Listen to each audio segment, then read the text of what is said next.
Hey kiddies, it's Triple Feature Tuesday, and this week we look at Christopher Lee. Nice guy. Ghost Riders in. Sorry, I skipped last week. I needed a break, and I was really just enjoying my weekend and didn't want to do any work, and it was wonderful. But I'm sorry if the majority of you did not enjoy the last Triple Feature that we did, or if worse, it left a bad taste in your mouth, which you have had to hold on to for the last 2 weeks. But it's okay, because now we're going to do something different. But then it's also not okay, because Christopher Lee died. I know he was old as sin, but he was still working actively. The man was in over like 280 movie and TV events and everything. You could not stop him. He was wonderful and incredible.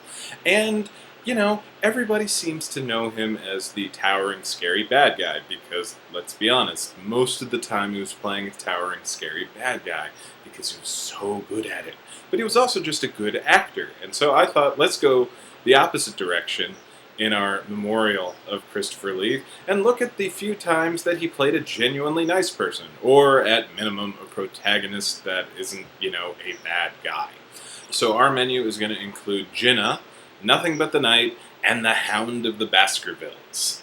Now, Jinnah is a 1998 biopic of Muhammad Ali Jinnah, the founder, or at the very least one of the more directly responsible people for the state of Pakistan. And it's sort of the Pakistani Muslim answer to Richard Attenborough's Gandhi film, where it examines Jinnah's life from when he was a young lawyer up into his death through a lot of nonlinear storytelling. The peculiar thing is it has sort of the structure of Defending Your Life, the Albert Brooks film that I adore, and if I were to picture any sort of afterlife, that's the one I'm expecting and dreading, where Jinnah has died, and before he can move on to wherever he's going to go, he sort of has to explain the decisions that he made and why, and how he felt about, the repercussions, namely people that died or were displaced and everything with the formation of Pakistan.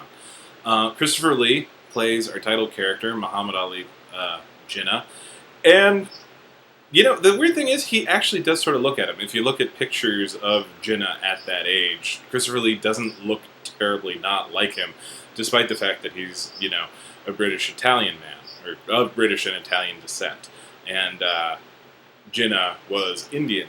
It worked for Ben Kingsley, and it is not the first time that Christopher Lee played someone of a different race. There was quite a stretch where he was playing Fu Manchu in every other picture, and this has to be just a little bit less racist. I mean, either way, the people of Pakistan really, really loved the movie. It wasn't. I don't think it was actually released in Western cinemas at all. I don't know if it was released via video.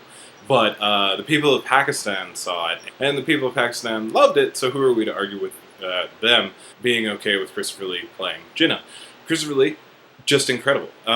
He named this as his what he thought was his best performance, and he plays the man with just unyielding dignity and class, and it makes the movie succeeds in making you want to look up more about Jinnah and find out all the other things about him, because it's very fascinating.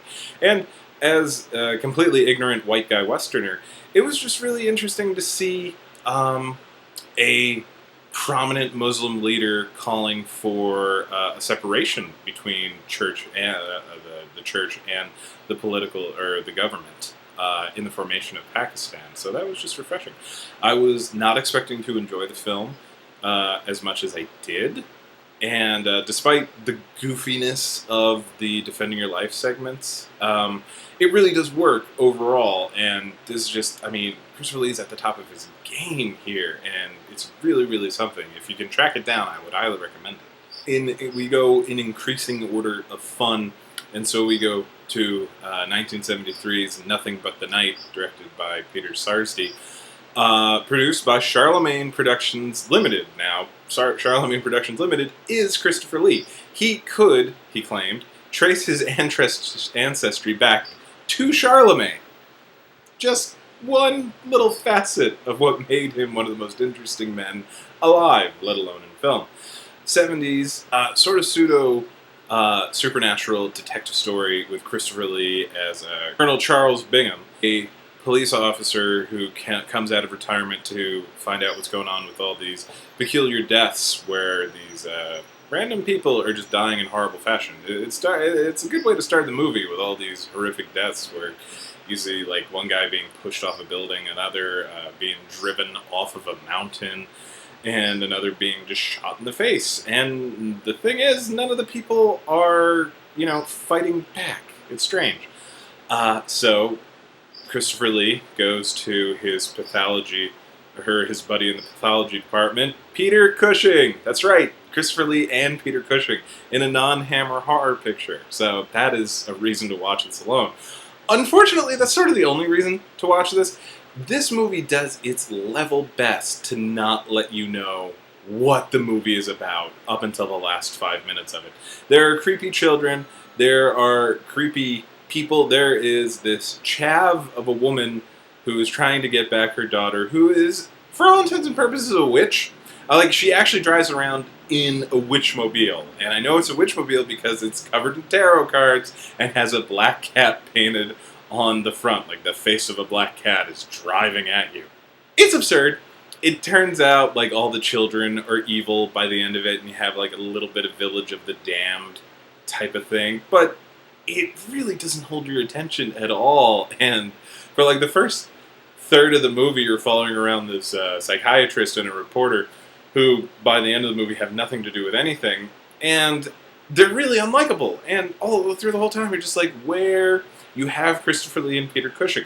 Hell, Christopher Lee is producing the movie. Why is he not in it more? I don't understand. Because it was great Christopher Lee. Because, he's not... he's never going to be a goody-goody type of guy. But he is like a dogged investigator trying to get to the bottom of this. And he doesn't have time for anybody's bullshit. And it's great.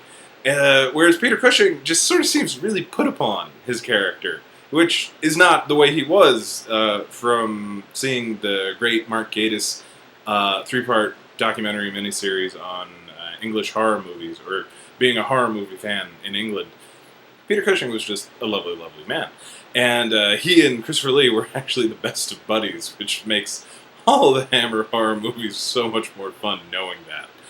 But, there is good Christopher Lee in it. There's good Peter Cushing in it. It's just not a good movie, which is sort of why this was the first and last movie produced by Charlemagne Productions Limited. Sorry, Chris. Finally, we have just full-on Hammer movie.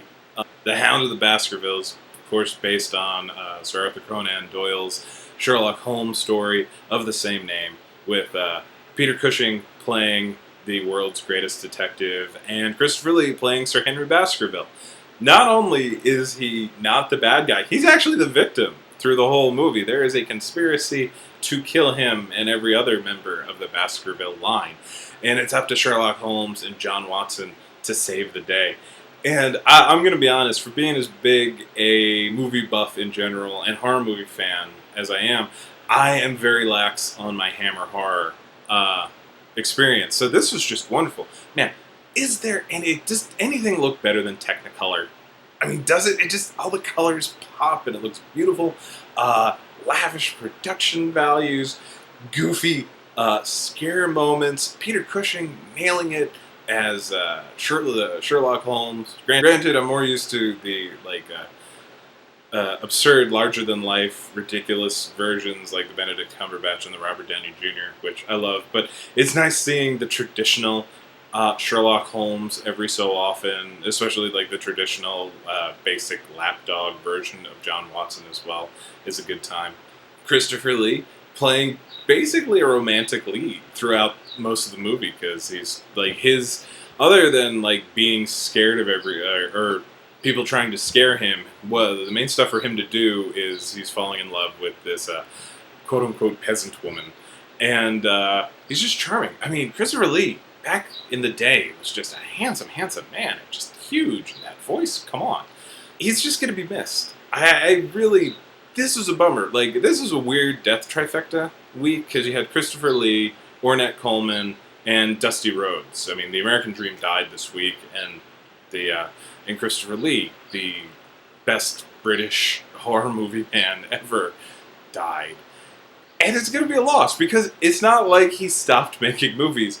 I saw a movie with him 6 months ago. He was in that third Hobbit movie, just doing all sorts of badass stuff, because he was Christopher Lee.